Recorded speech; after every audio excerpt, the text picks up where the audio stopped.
यह रहा पूरी कहानी का हिंदी अनुवाद। लाल लहर का उद्धार। सुबह का सूरज समंदर को सोने की तरह चमका रहा था जब क्रिम्सन टाइड, जो समुद्री डाकुओं का कुख्यात जहाज था, लहरों को चीरते हुए आगे बढ़ा। इसके कप्तान ब्लैक आइड मॉर्गन एक ऐसा डरावना शख्स था जिसका नाम सुनकर नाविक और व्यापारी कांप उठते थे। उसकी काली तिकोनी टोपी, जिसमें एक लाल पंख लगा हुआ था, उसके जहाज के मस्तूल पर फहराते हुए खोपड़ी और तलवारों वाले झंडे जितनी ही पहचानी जाती थी।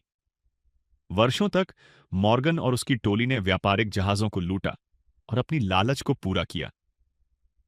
एक दिन एक सुंदर व्यापारी जहाज द होराइजन उनकी नजर में आया।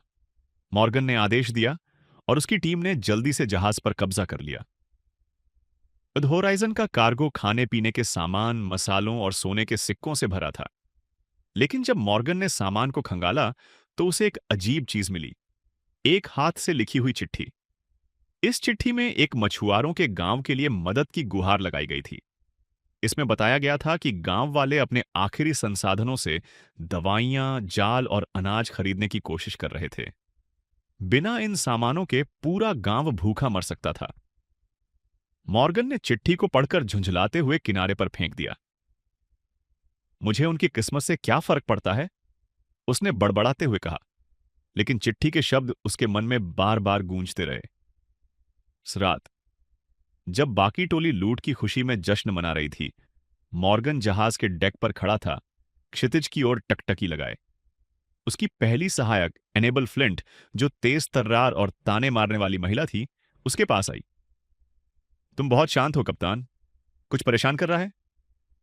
मॉर्गन ने गहरी सांस ली। बस, वे मछुआरे हैं एनेबल, मुश्किल से गुजारा कर रहे हैं और हम सोने में डूबे हुए हैं। क्या हो अगर सिर्फ इस बार हम कुछ अलग करें? एनेबल ने एक भौं ऊपर उठाई। तुम कहना चाहते हो कि हम उनकी मदद करें? शायद, मॉर्गन ने कहा। हमारे पास पर्याप्त है। अगर हम उन्हें दे दें तो क्या फर्क पड़ेगा? एनेबल ने उसे कुछ देर तक देखा, फिर कंधे उचकाए। तुम्हारा जहाज, तुम्हारे नियम, लेकिन क्रू को यह बात समझाना आसान नहीं होगा। अगले दिन मॉर्गन ने अपने क्रू को इकट्ठा किया। हम मछुआरों के गांव जा रहे हैं, उसने घोषणा की।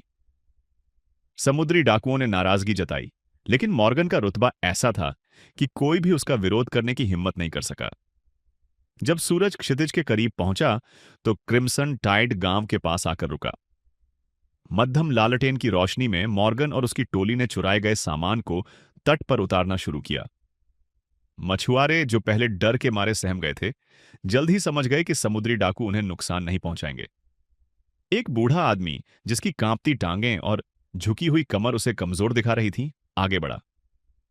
तुम हमारी मदद क्यों कर रहे हो? मॉर्गन थोड़ा झिझका, फिर कंधे उचकाते हुए बोला। सोचा शायद तुम्हें इसकी जरूरत हो। गांव वाले खुशी से रोने लगे। उन्होंने समुद्री डाकुओं को एक साधारण दावत का न्योता दिया, भुनी हुई मछली और ताजे नारियल।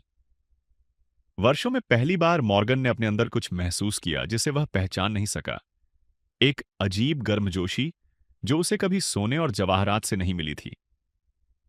उस दिन के बाद क्रिम्सन टाइड एक अलग किस्म की किंवदंती बन गया। मॉर्गन और उसकी टोली ने अभी भी जहाजों को लूटा, लेकिन वे अब भ्रष्ट व्यापारियों और अमीर शासकों को निशाना बनाते और उनकी लूट गरीबों में बांटते। मछुआरों का गांव फलने फूलने लगा और काली तिकोनी टोपी और लाल पंख वाले समुद्री डाकू की कहानियां समुद्र के पार फैल गईं।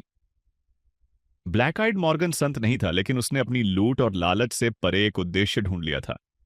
और जब क्रिम्सन टाइड क्षितिज में गायब हो गया, मॉर्गन मुस्कुराया, यह जानते हुए कि उसका नाम अब केवल डर के लिए नहीं बल्कि उम्मीद के लिए भी याद किया जाएगा। आपको यह कहानी कैसी लगी?